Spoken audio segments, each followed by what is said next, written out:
Laissez passer nos sœurs musulmanes qui arrivent et qui viennent ainsi manifester leur volonté de libération. Et donc à bas le voile, bien sûr.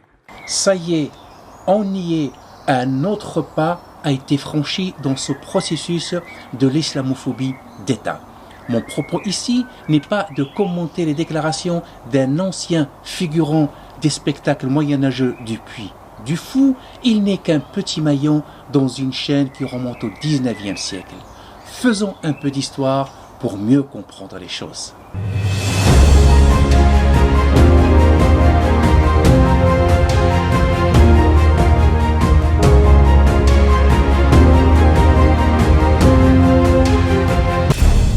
Depuis le 19e siècle, la femme orientale est au cœur de l'imaginaire orientaliste.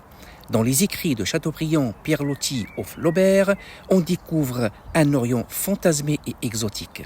Guy de Maupassant, lui, fait rimer exotisme et érotisme. La femme est réduite à un objet de désir. Il écrit « La femme est faite pour aimer ». Les tableaux des peintres orientalistes viennent pour confirmer cette image fantasmée de la femme orientale. Son voile fascine. Frustré de ne pas pouvoir voir ce qui s'y cache, on donne libre cours à son imagination. On l'imagine demi-voilée, dévoilée et pourquoi pas complètement nue. Dévoiler cette femme voilée va rester chez les uns un fantasme, chez les autres carrément une obsession. Et les prétextes s'adaptent selon l'époque et le lieu.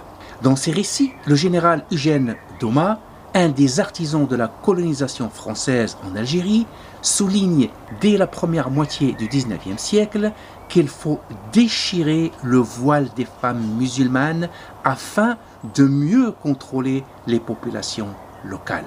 Sur un autre plan, la féministe Hubertine Auclair décrète fin du XIXe siècle que le voile est le signe de la soumission de la femme. Le temps est donné, la voie à suivre est tracée.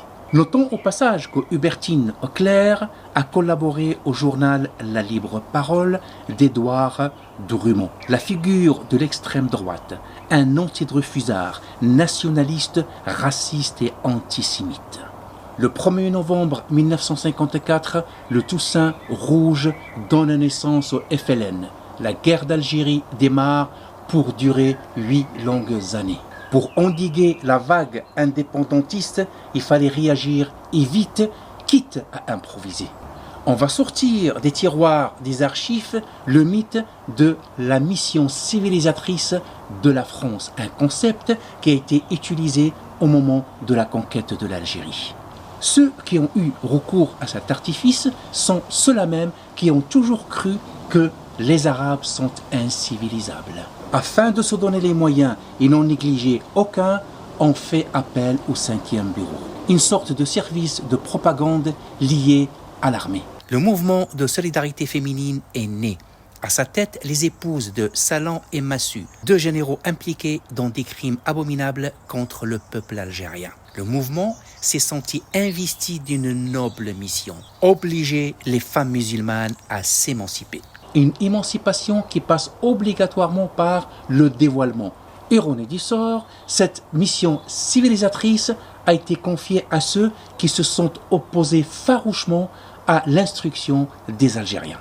À la fin de la colonisation, seulement 4% de filles algériennes savaient lire et écrire. Mai 1958, la répression de l'armée française fait rage et les victimes se comptent par milliers. La même année, cette même armée organise des manifestations de fraternisation. Avant la guerre, on se croise sans se regarder. Chacun est à sa place. Mai 58, on se force à montrer Algériens et Européens, bras dessus, bras dessous, partageant le même espace et surtout le même projet, l'Algérie française. Le bouquet final de ces manifestations reste la séance tant attendue du dévoilement. Laissez passer nos sœurs musulmanes qui arrivent et qui viennent ainsi manifester leur volonté de libération. Sous le regard veillant des hauts gradés de l'armée et des officiers du 5e bureau, une de ces femmes lit un discours. Nous nous rendons compte bien comment nos vêtements traditionnels, notre existence de recluse, sont des éléments qui nous éloignent de nos sœurs françaises de religions différentes. Bravo, Volontarien. On se demande si elle comprend ce qu'elle lit. Une autre personne, un jeune homme cette fois-ci, va lui emboîter le pas. C'est un habitant de la Casbah qui vous parle. J'ai demandé moi-même spontanément à venir devant le micro. Personne ne m'a sollicité pour faire cette déclaration qui me tient à cœur. Je tiens tout d'abord à remercier la France. J'ai essayé de le croire, mais la supercherie était trop grosse. Sans oublier que la scène du dévoilement était un peu surjouée. Prenons le cas de Monique Hamziane. À Constantine, ce même mois de mai, Monique se dévoile et lit un discours. Contre qui? Contre quoi? Le voile, bien sûr.